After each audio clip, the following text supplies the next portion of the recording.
Yeah, this week we set a date to launch General Jousting with our publisher on Steam in early access. Again, because we missed the last one. The deadline's pretty tight, but I'm pretty sure it'll be all right. It's going to be extremely tight. I definitely think we're going to have to cut quite a few of the features that the team had hoped would be part of the first build for early access. I don't think we need to really cut any features. It'll be all right. We're just not going to have the time. We'll just work harder and put them all in. My team are not so good with deadlines.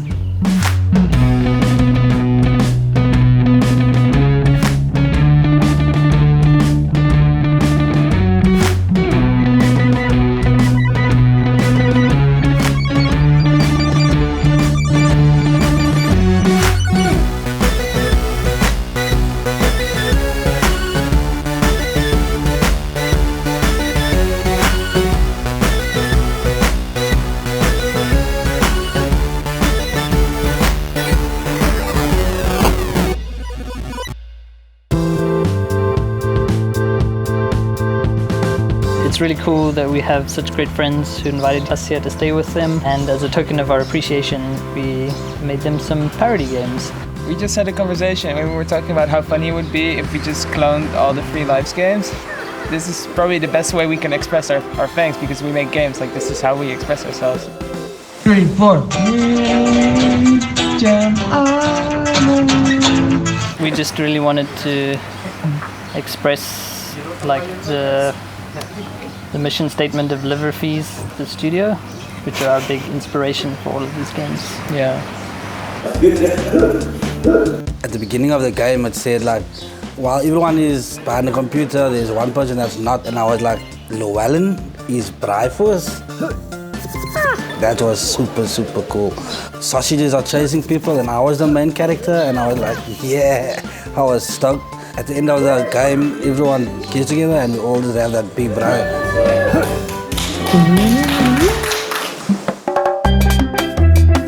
Hi, I'm VEVE JAFFA and I'm the creative director at indie studio PEARDRUM. I'm here doing a collaboration with Team Laserbeam. We're making a game about 3 different characters on 3 different beaches, separated by a vast ocean between us, which is kind of apt because very soon I'll be gone and me, Richard, and Ben will all be in separate places. So we kind of wanted to make this game about the difficulty of communicating over long distances. So what we were filming today on the beach was a lot of like beach FMV trope, 80s, like all the great things, a lot of slow motion running, a lot of slow motion running where we were pretending to run in slow motion, a lot of wistfully looking out into the beach, longing, writing letters and putting them in bottles to throw and hope that our friends will find them on the other side.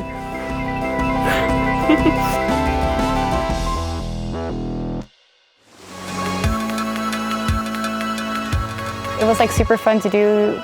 You come up with like these stupid like little voices. For example, for the golf cart, you have like this sound. As soon as you go over the finisher where you have the best time, you're like ping, ping, ping, ping. It's like it's the. Slow down, ping, ping,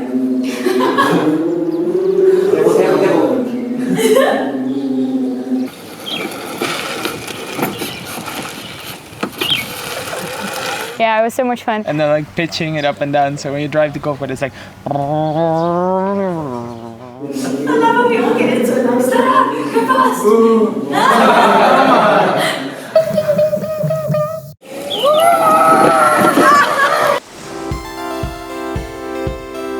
So I'm working on Gorn. It's a VR physics-based fighting game. You're playing as a gladiator and you're fighting other gladiators. So we did a one-day game jam at GDC where I was just trying to test out the systems and see if like just punching stuff and seeing them react feels good. And that was in April this year. And then it was kind of lying dormant until about 2 months ago when I was like, okay, I started from scratch and basically built everything again from the ground up with the aims of making it a full project this time. One of the design goals is to allow for a maximum amount of player freedom when playing the game. That's a really important design goal that VR games should be striving towards, is to not be locked into those set verbs that we're used to from traditional games. I need to kind of guess if the player is holding the weapon in this way, they're trying to do an attack or they're trying to block, and things aren't clear and defined. Everything is fluid, and that's been one of the major challenges in making Gorn play naturally and feel natural to play.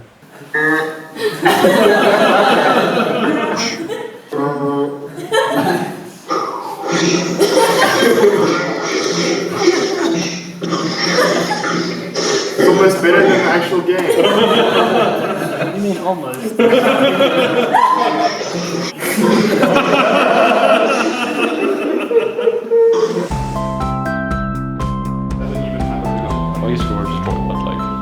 So genital jousting sort of originally started as discussions with me and Evan in the office. Then he went ahead and actually built the game for the first time at a maze Berlin with Martin Cavale, and then I came on to help out with it, which felt good because I think I had a lot to do with the ideas behind it. Because we set our deadlines for the project this week, the rubber sort of hit the road where we're trying to like consolidate all these ends that we've sort of like been exploring, going through the dialogue and seeing like, okay, this is like an interesting narrative arc, but like it's going to take a lot of programming work to build, so it's like not really worth the time in programming for the narrative payoff. The project's officially reached the point where there's a Trello board for it, and especially the way SHAZ has set it up with correlating our work with Marcel, so he's working on art that come into the pipeline at the correct place, which I think is really cool and smart. So I'm excited.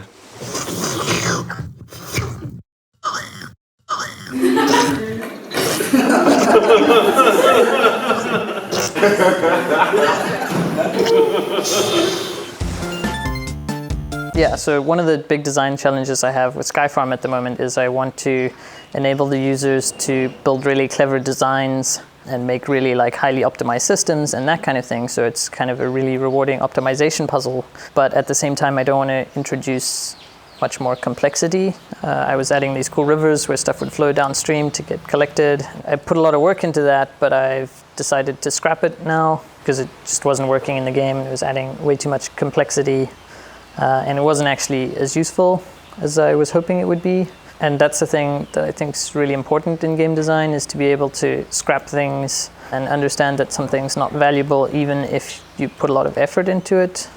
And the other one? Yeah, and Wrestler was really quick. It was 2 hours or something. Yeah, that was like so much fun. That was super fun. Boom, boom, boom, boom, boom, boom. Oh, wow. So cool.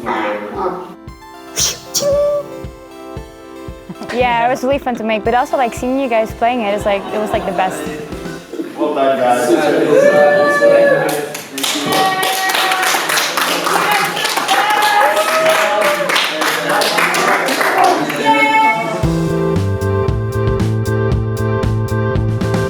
Last week felt like I was in paradise and I could appreciate it more.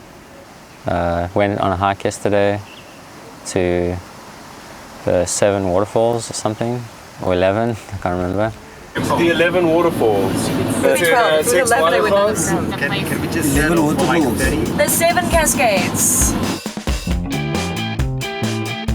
SeaWorld!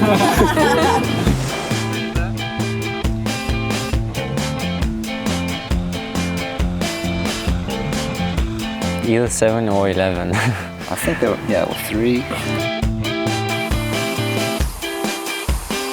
I thought the route was pretty fun and exhilarating because it was super slippery, so kind of living on the edge of it, which was fun. I really loved it because I generally enjoy stuff like that. Felt like we were in the middle of a jungle. At home, I really love hikes, but my biggest fear, as a lot of my friends will know, is snakes. I'm petrified of snakes. So it was awesome to be able to be in nature and not have to worry about snakes. That was great for me. Yeah, that was pretty cool. Dropped my brand new phone in the river and had to dive in and get it, which was fun. So hopefully it's still okay. But it's kind of cool not being in contact with anyone in a way. And the waterfalls were amazing. Got to swim in them even though it was raining. Definitely couldn't turn down a great opportunity to swim in a waterfall. So it was great. That was cool.